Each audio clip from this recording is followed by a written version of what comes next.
Painless learning. नमस्कार विद्यार्थी मित्रों, आज આપણે ધોરણ 8 વિષય હિન્દી અને એનું પાઠ બીજો કચ્છ કી શેર યાત્રાવૃત્ત જે તમારી ટેક્સ્ટ બુકની અંદર જે સ્વાધ્યાય આપેલો છે એનું આજે તમારી સમક્ષ સોલ્યુશન લઈ અને રજૂ થયા છીએ। પહેલું, નિમ્નલિખિત પ્રશ્નों के 4-5 वाक्य में उत्तर लिखिए। मरुभूमि એટલે કે મિત્રો રણ વિસ્તાર, રેગિસ્તાન, મરુભૂમિને રણ વિસ્તાર કહેવાય, રેગિસ્તાન કહેવાય। આપણા ગુજરાતની અંદર કચ્છ ખાતે આ મરુભૂમિ નામનું સ્થળ એટલે મરુભૂમિ આવેલું એટલે કે રણ વિસ્તાર આવેલો છે। जिस प्रदेश में दूर दूर तक रेत ही रेत दिखाई दे रही उसे मरुभूमि या रेगिस्तान कहते हैं। मरुभूमि में वर्षा बहुत कम या बिल्कुल नहीं होती है। वहाँ पानी के लिए दूर दूर तक भटकना पड़ता है। कहीं कहीं ऐसे स्थान होते हैं जहाँ भूमि से पानी निकलता है। ऐसे स्थानों को मरु उद्यान कहते हैं। मरुभूमि के लोग प्राय ऊँट पर प्रवास करते हैं, इसलिए ऊँट को रेगिस्तान का जहाज कहा जाता है। प्रश्न 2, कच्छ के 3 बड़े शहर। कच्छ के 3 बड़े शहर मांडवी, भुज और मुंद्रा, ये कच्छ के 3 बड़े शहर हैं। मांडवी का अत्यंत सुंदर बंदरगाह है, वहाँ बड़ा प्राचीन नगर है। वहाँ राजमहल, पवन चक्किया तथा समुद्र तट दर्शनीय है। भुज वैभवशाली नगर है, यहाँ आयन महल, प्राग महल, हिल गार्डन, स्वामीनारायण मंदिर, हमीरसर तालाब, भुजिया पहाड़ आदि दर्शनीय स्थान भी है। मुंद्रा में अनेक उद्योगों का विकास हुआ है, यहाँ कई प्राचीन इमारतें हैं। कच्छ में स्थित धार्मिक स्थल भद्रेश्वर, नारायण सरोवर, लखपत तथा हाजीपीर से कच्छ के मुख्य धार्मिक स्थल है। भद्रेश्वर प्राचीन जैन यात्रा धाम है। यहाँ संगमरमर से बने 2500 वर्ष पुराना जिनालय भूकंप से खंडित हो गया था। जब आधुनिक ढंग से उनका पुनर्निर्माण किया जा रहा है। नारायण सरोवर पौराणिक धार्मिक स्थान है, यहाँ रामायण काल का माना जाता है। लखपत में सिखों का गुरुद्वारा है। हाजीपीर मुसलमान का पवित्र स्थान। कच्छ के ऐतिहासिक स्थल सामखियाली के उत्तर में धोलावीरा एक ऐतिहासिक स्थल है। यहाँ भारत की अति प्राचीन मोहनजोदड़ो संस्कृति के अवशेष पाए जाते हैं। लखपत गुरु नानक की स्मृति से जुड़ा प्राचीन स्थल है। किसी समय यहाँ समुद्र नगर था। यहाँ का किला पुराने इतिहास की याद दिलाता है। प्रश्न नंबर 2, निम्नलिखित प्रश्नों के उत्तर लिखिए। आप अपनी पाठशाला में से किस यात्रा पर गए हो तो वर्णन अपने शब्दों में कीजिए। पिछले वर्ष दीपावली की छुट्टियां में हमारी पाठशाला की तरफ से माउंट आबू के प्रवास का आयोजन किया गया था। प्रवास में 45 विद्यार्थी और 3 शिक्षक थे। आबू रोड तक की यात्रा हमने ट्रेन से की। आबू रोड से माउंट आबू जाने के लिए हमें राजस्थान परिवहन निगम की बसें में सवार हुआ। दूर से आबू पर्वत दिखाई दे रहा था। बस का मार्गो घुमाकर था। बस की गति भी बहुत धीमी थी। दोनों ओर भयानक खाड़ियाँ थी, लेकिन हरियाली और ठंडे पवन के झोंके सुख दे रहे थे। बहुत ऊंचाई पार करने के बाद हमारी बस रघुनाथ मंदिर के पास खड़ी हो गई। इस समय सुबह के 10 बज रहे थे। उस समय वहाँ बड़ी चहल पहल थी। सड़कों पर मेटाडोर, जीप और कारें दौड़ रही थी। जगह जगह टूरिस्ट गाइड सेंटरों, होटल, यात्री आवासों के साइन बोर्ड लगे हुए थे। हम पहले से ही आरक्षित एक लॉज में उतरे। 2 कमरे थे जिनमें आधुनिक सभी सुविधाएं थी। भोजन और विश्राम के बाद हम ऐतिहासिक देलवाड़ा डेरा देखने गए। यहाँ की कला देखकर हम दंग रह गए। देवरानी जेठानी मंदिर सचमुच बहुत सुंदर है। उनकी नक्शीकाम और शिल्प की बारीकी देखने लायक है। अगले ही दिन हमने टोड रॉक और पोलो ग्राउंड देखा। फिर हम वशिष्ठाश्रम गए। अचलगढ़ पर स्थित भर्तृहरि की गुफा देखी हमने। हम अर्बुदा देवी के मंदिर भी गए। नखी तालाब में हमने नौका विहार का भी मजा लिया। एक दिन हमने आबू के सबके ऊंचे गुरु शिखर पर दत्तात्रेय के पद पर चिन्ह के दर्शन भी किए। यहाँ के ऊंचे विशाल घंट को बजाया और उनकी मधुर ध्वनि का लुप्त उठाया, आनंद किया।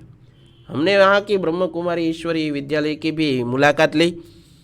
यहाँ 3 दिन रहे, सबने मिलकर खूब आनंद किया। यह प्रवास की यादें अभी तक मेरे मन में ताज़ा है। प्रश्न 2, अपने की हुई किसी यात्रा का वर्णन करते हुए अपने मित्र को एक पत्र लिखिए मित्रों। तो 14 सतगुरु सोसाइटी भक्तिनगर अहमदाबाद 380007 20 नवंबर 2013। प्रिय मित्र आरुषि, सब प्रेम नमस्कार। आज सुबह ही तुम्हारा पत्र मिला। यह जानकर बहुत खुशी हुई कि तुम्हारी माताजी अब पूरी तरह स्वस्थ हो गई है। हम 10 दिन से पहले कश्मीर दर्शन के लिए गए थे। 2 दिन पहले ही वहाँ से लौटे। पहले हम नैनीताल गए। उसके बारे में जैसा ही सुना वैसा भी पाया। उसकी परिक्रमा करने में सब कुछ बड़ा मज़ा आया। हम नैना देवी के दर्शन करने गए। देवी की सुंदर मूर्ति ऐसी लगी कि जैसी अभी बोल उठेगी। फिर हम श्रीनगर गए। सचमुच सुंदर नगर है। हमने सारा नगर घुमा कर देखा। जल झील की सुंदरता हमारे मन मोह लिया। उसमें हमने शिकारे में बैठकर जल विहार का आनंद भी लिया। हुलर और मानसबल झीलें भी हमें बहुत अच्छी लगी, लेकिन वे जल का मुकाबला तो नहीं कर सकती हैं। श्रीनगर और पहलगांव के बीच केसर की क्यारियाँ से जा रही खुशबू हमें मदमस्त कर दिया। शालीमार और निशात बाग में घूमते हुए हमें स्वर्ग के नंदनवन में घूमने जैसा आनंद लिए। मैंने वहाँ के कई स्थानों के फ़ोटो लिए हैं। कुछ फ़ोटो मैं तुम्हें भेज रहा हूँ। शेष मिलने पर तुम्हारा मित्र आलोक।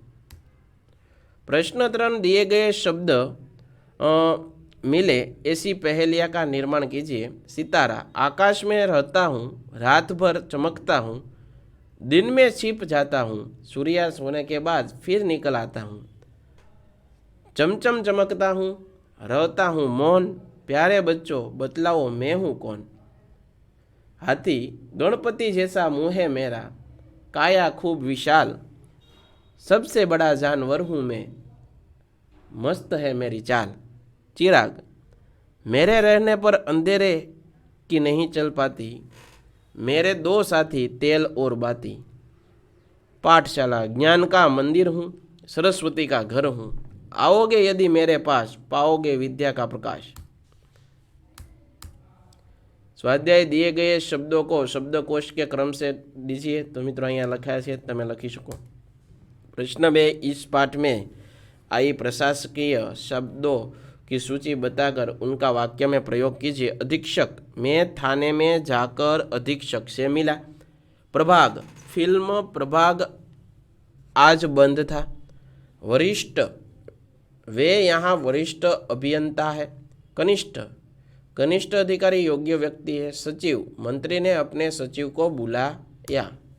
त्रिजु, दिन गए विशेषणों का वाक्य में प्रयोग। दयावान, राजा बहुत दयावान था। मूल्यवान, समय सबसे बड़ा मूल्यवान वस्तु है। कृपालु, संत कृपा होते हैं। थोड़ा सा, दाल में थोड़ा सा नमक ज़्यादा है। अच्छा, मोहन एक अच्छा लड़का है। सुंदर, उद्यान में सुंदर फूल खिलते हैं। प्रिय, गुलाब मेरा प्रिय पुष्प है। प्रश्न 4, दिए गए परिच्छेद का हिंदी में अनुवाद कीजिए। मित्रों, તમને ઉપર ગુજરાતીમાં ફકરો આપ્યો જેનું તમારે નીચે हिंदीમાં ભાવાર્થ કરવાનો છે। મિત્રો, अपूर्ण कहानी को पूर्ण कीजिए। एक गांव था, उस गांव में गरीब किसान रहता था। उनके 2 बेटे थे, बड़े का नाम रामू और छोटे का नाम। एक गांव था, उस गांव में एक गरीब किसान रहता था। उनके 2 बेटे थे, बड़े बेटे का नाम रामू और छोटे का नाम लखन था। रामू को खेल कूद का शौक था। उसे निशानेबाजी में बहुत बड़ी रुचि थी।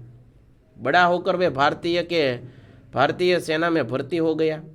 छोटे बेटे लखन को खेती की बारीक शौक था। उसने खेती की जिम्मेदारी संभाल ली और एक समृद्ध किसान बन गया। भारत पाकिस्तान के बीच युद्ध हुआ। रामू ने बड़ी बहादुरी दिखाई। उसने दुश्मन के छक्के छुड़ा दिए। लड़ाई खत्म होने पर सरकार ने उसे वीर चक्र प्रदान किया। सेना में ऊंचे ऊंचा पद भी दिया। अब किसान बहुत खुश है। उसके बेटों ने जय जवान जय किसान का नारा सार्थक कर दिया। तो मित्रों आशा राखું છું તમને આ સોલ્યુશન ગમ્યું હશે। ફરીવાર આવા નવા સોલ્યુશન સાથે તમારી સમક્ષ રજૂ થતા રહીશું। ત્યાં સુધી અમને રજા આપો। જય હિન્દ, જય ભારત। Painted Painless Learning।